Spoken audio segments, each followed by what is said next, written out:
Hi. Today we're going to talk about incarnation again. You can see the Christmas wreath behind me. It's Christmas time here at the time of this recording. Christmas isn't really celebrated here, but it's celebrated in my house, so we got some Christmas bling bling up. When we celebrate Christmas, we're celebrating the incarnation of Jesus, Jesus becoming a human being, not just taking on flesh, not just putting on flesh like a coat, but becoming human, becoming us. That's really important, and it's really important to Paul. In a previous video, we discussed the incarnation as approached by John, by Paul, and by the writer of Hebrews.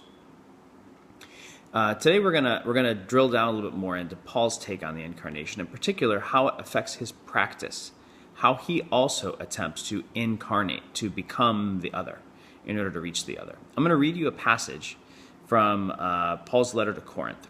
It's 1 Corinthians 9, verses 19 to 23. And then I'm going to chat with you about it and also tell a story from our experience here, a couple of stories maybe. And just kind of, these thoughts are fresh for me. I consult for other organizations here, other teams, who are in different moments in their story. And I find that this issue of incarnation is a big deal, and it winds up being a source of even conflict on teams. And we have a propensity to pull up short of the mark.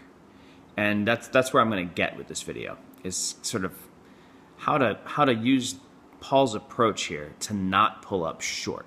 Okay? So let me read to you 1 Corinthians chapter 9, verses 19 to 23.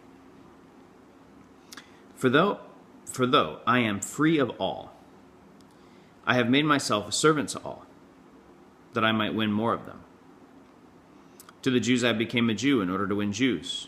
To those under the law I became as one under the law, though not being myself under the law, that I might win those under the law. To those outside the law I became as one outside the law, not being outside the law of God, but under the law of Christ, that I might win those outside the law. To the weak I became weak, that I might win the weak. I have become all things to all people, that by all means I might save some. I do it all for the sake of the gospel, that I may share with them in its blessings. You might want to take a moment, if you're a visual learner, and just read that yourself with your eyeballs. Paul's talking to Corinth about freedom, and he's talking to Corinth about the appropriate use of it. And he goes straight to this issue of incarnation.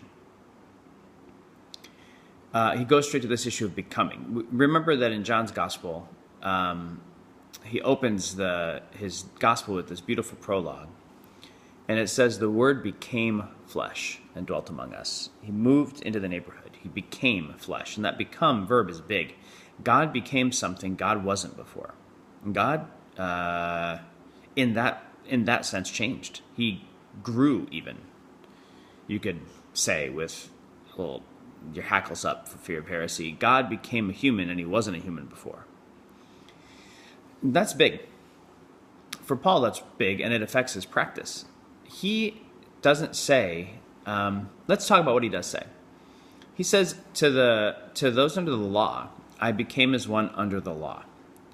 So under the Jewish law. So around Jews, Paul was a Jew, but he was free from a lot of the religious obligation because of the gospel. The gospel set him free from needing to keep the proprieties of the law in order to try to have a righteous standing with God.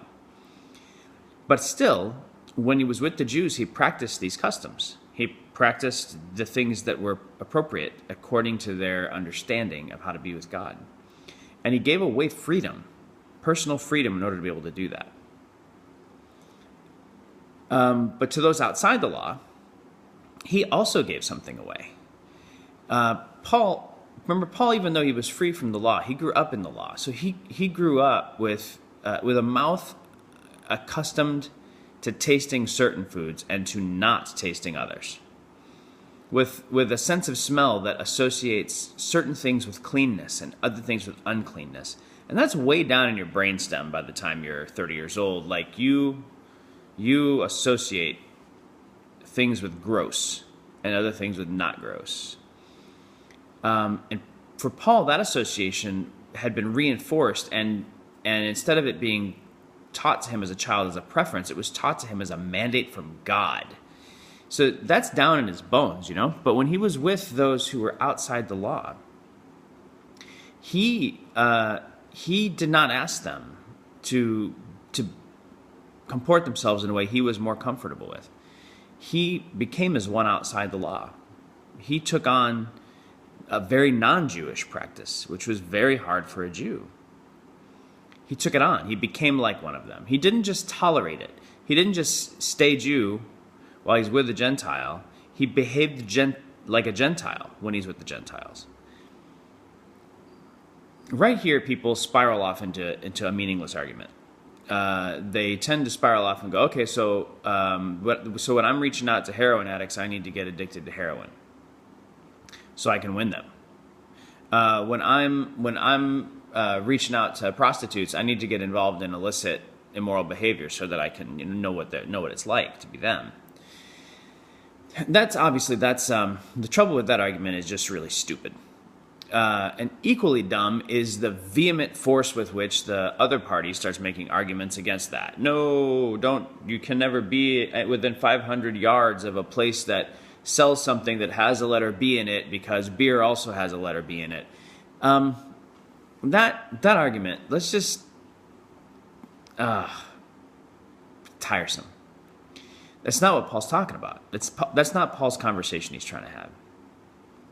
Paul's trying to talk with us about what he's willing to subject himself to, or perhaps even better said, what he's willing to be subjected to.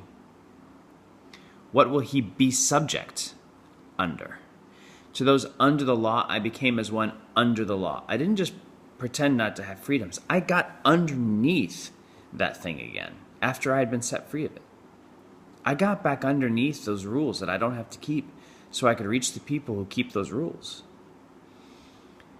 He opens it, the middle becames, he says, I became like, or I became as. But the first one and the last one, he doesn't become as, he just becomes a thing. He says, though I am completely free of all, I have the right to not subject myself to anyone. I have become, intentionally, by an exercise of my will, the slave of everybody. And then at the end he says, to the weak, I became weak. I want to camp on that one in a minute. When we moved here, we helped to open an English school. It was a good school. It did good work. It was pretend though, like we couldn't live on the money that it made. It didn't even, if anything, we actually paid every month to keep the thing open. So how much do you make? How much do you make a month here? And I would say, we don't really talk about that. But in my head, I would say I make negative $200 a month because I'm paying to keep this place open. So it was a pretend job at a pretend school that did good, real work, but it was still pretend. And I remember team meetings where we would be like deciding about whether or not we were going to pick up we'd get an opportunity come our way.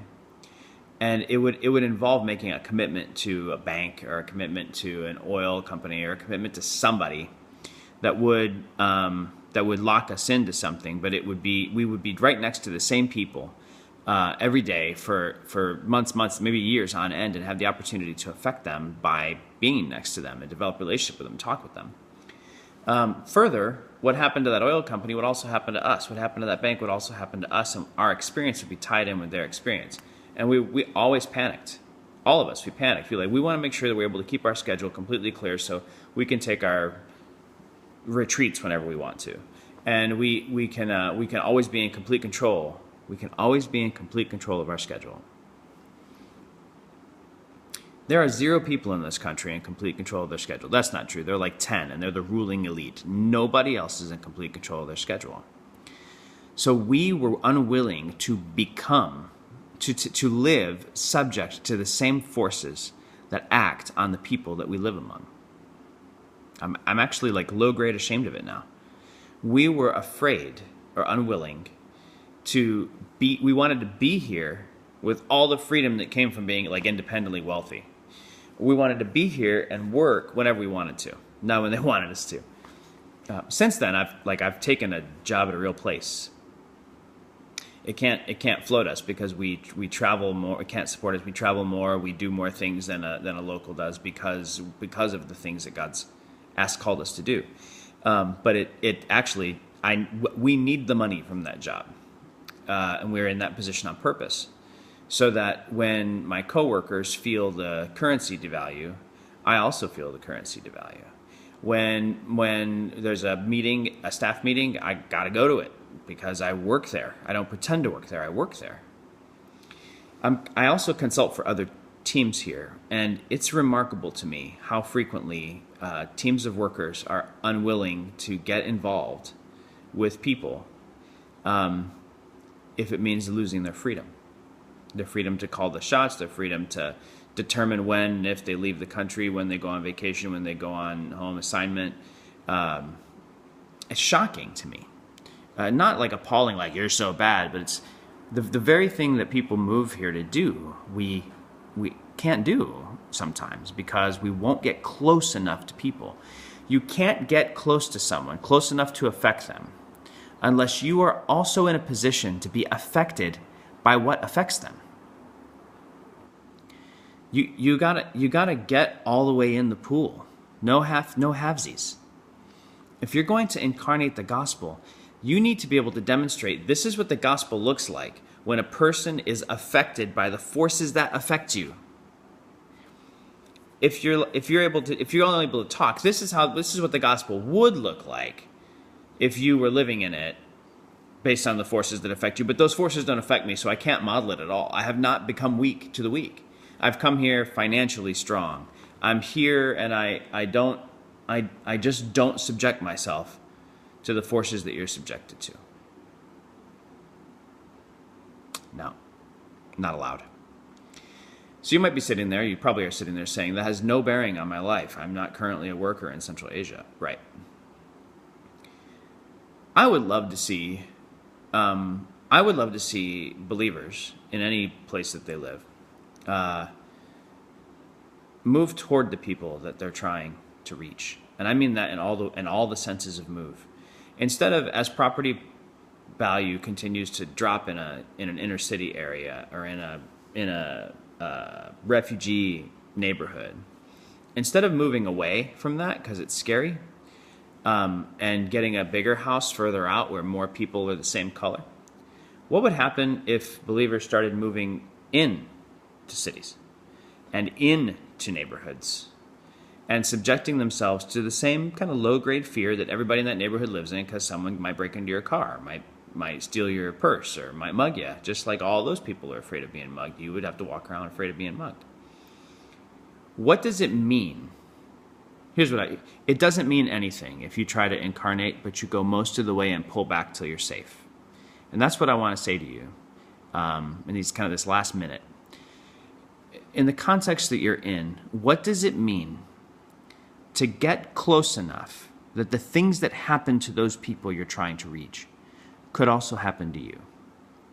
What does it mean to become powerless enough that you are operating from the same position of not power that the people you're trying to reach are operating from? When you get that close, you're in a position to incarnate the gospel very, very well. And that is what Paul says he does, so that by all means he might save some. Not just so he can be a hero, not so he can be a hero, but he says it, so that I can with them, the people I reach through my weakness, intentional weakness, become a partaker with them in its blessings. All right. Merry Christmas. Enjoy the incarnation.